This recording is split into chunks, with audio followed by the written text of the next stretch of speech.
Zootopia was all the rage back in 2016. Both parents and kids were huge fans of the movie. Kids loved the cute animals and silly humor, whereas the parents thought it taught their child important lessons about discrimination. Both of these are true, but the movie has proven to be much darker than we originally realized. Hey everyone, what's up and welcome back to Most Amazing Top 10. I'm your host, Lindsay Ivan, and today I'm bringing you the Top 10 Scary Zootopia Theories Part 2. I highly recommend that you check out the first part to this video as well.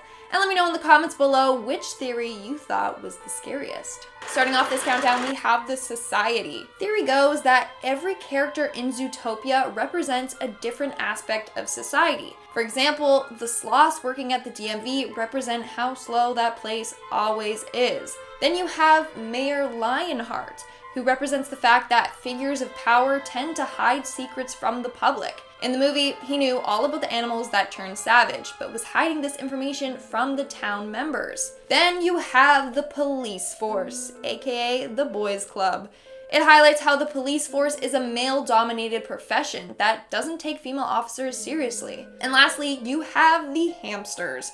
In the film, you see a bunch of them dressed identically leave their work office and all move in sync. Well, they highlight the typical life of a 9-to-5 worker. They all have the same lifestyle, which includes waking up, going to work, going home, going to sleep, and it's just a continual cycle. They eat, sleep, and breathe work. Moving on to number 9, we have the universe. There's a theory out there that the Lion King, Robin Hood, and Zootopia all exist in the same universe. So they believe that Nick Wilde is related to Robin Hood. He is one of Robin Hood's descendants. Then they state that Mayor Lionhead is related to Simba and King Richard and Prince John from Robin Hood. The Lion King shows the events between the predators and the prey that occurred before Zootopia. Then eventually, the animals evolved, and Lionheart became the mayor to carry on his descendants' visions. Moving on at number 8, we have the stereotypes. There were so many stereotypes prevalent throughout this whole film. For starters, the most obvious stereotype is that bunnies can't be cops. In fact, Judy is often made fun of for being a bunny cop, and no one takes her seriously despite her qualifications. Bunnies are said to only grow up to be carrot farmers, nothing else. Then we have Nick Wilde, who he believes he can't be anything more than a sly fox. When he was younger, he wasn't allowed to join the Junior Ranger Scouts because all the members were prey and he's a predator. As a result, he was tormented for this. So this movie is said to highlight the negative impacts that stereotypes can have on individuals.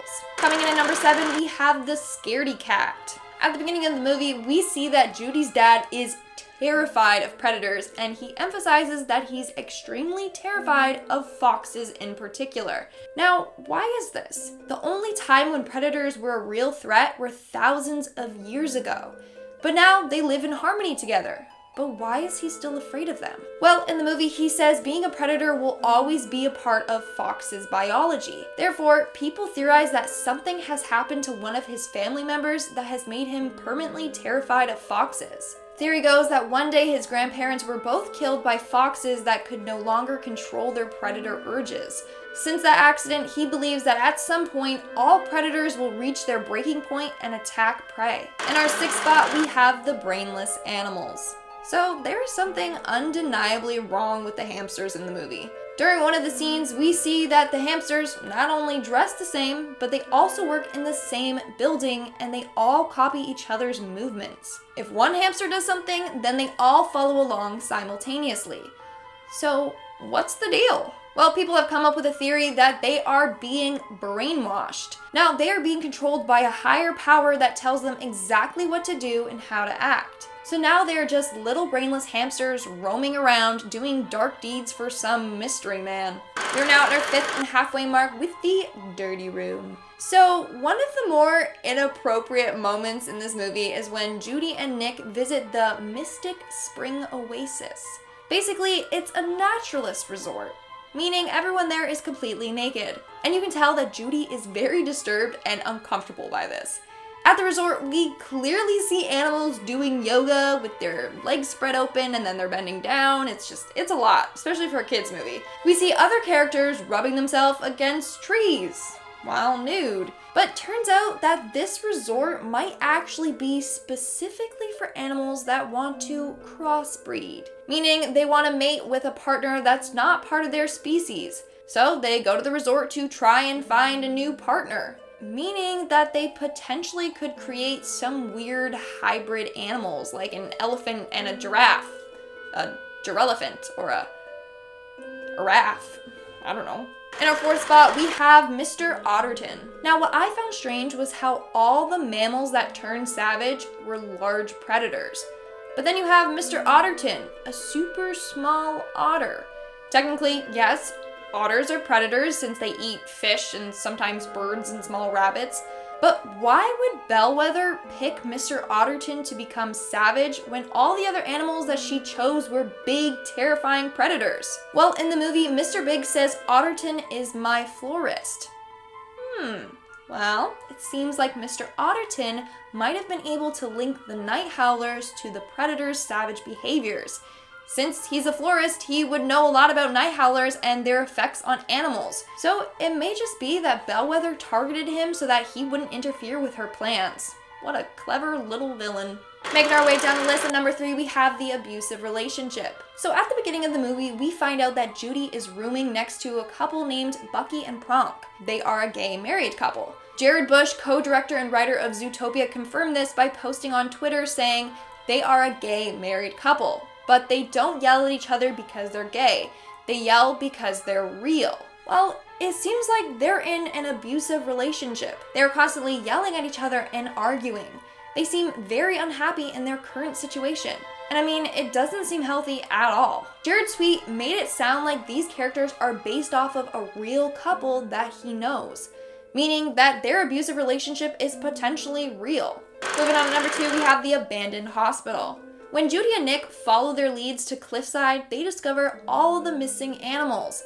They are all savage and are locked behind cages. But the first room that they broke into is a little strange. It was an abandoned hospital room with old beds pushed to the side. So what was this room originally used for? Well, this theory states that the room used to be where experiments were being done on predators. Back in the day when they were trying to strip predators of their ways, they would take groups of them and run experiments on them. Basically, they wanted to see that if they removed a piece of their brain, would it remove their biological need to attack prey? It's also the place that they would contain any animal that they believed were slipping back into their old savage ways. And in our number 1 spot, we have the corrupt cop. The Reddit user LM Red Wolf did some detective work for this next theory. He believes that Officer McHorn, who is the rhino that Judy sat beside on her first day of work, is a corrupt cop. So let's look at the facts. During that scene, the chief hands out the case files for the 14 missing mammals. He assigned Officer McHorn to Sahara Square. This is located quite far from Savannah Central, where Judy was assigned parking duty. But during the scene where Judy is chasing Duke Weaselton, Officer McHorn shows up to catch him. Well, how did he get there that fast? According to the map of the city, it is 3 bridges and countless blocks away. So how did he manage to do that one? Well, this makes it seem like he was in on the plan. He was there to make sure that Duke Weaselton got away with the night howlers. But Judy ended up ruining his plan. And that's all for today's video. Let's move on to our comment shout-out portion. I'll be shouting out comments for my video, Top 10 Scary Zootopia Theories. The first one, clearly not this one. Chappyboy23 commented, "This is how many people love Lindsay." Only 2 people liked that comment. So, I'm just kidding. But thank you. The Crazy Nico Girl 2123 commented, "Lindsay, you're one of my favorite hosts on here now, and you're always wearing awesome shirts." Thanks. Thank you. And that's all the comments I'm shouting out for today's video. Make sure to comment something down below for a chance to be featured in my next comment shout out. And as always, don't forget to give this video a big thumbs up and subscribe to Most Amazing Top 10 for more amazing videos. I've been your host, Lindsay Ivan, and I'll see you when I see you.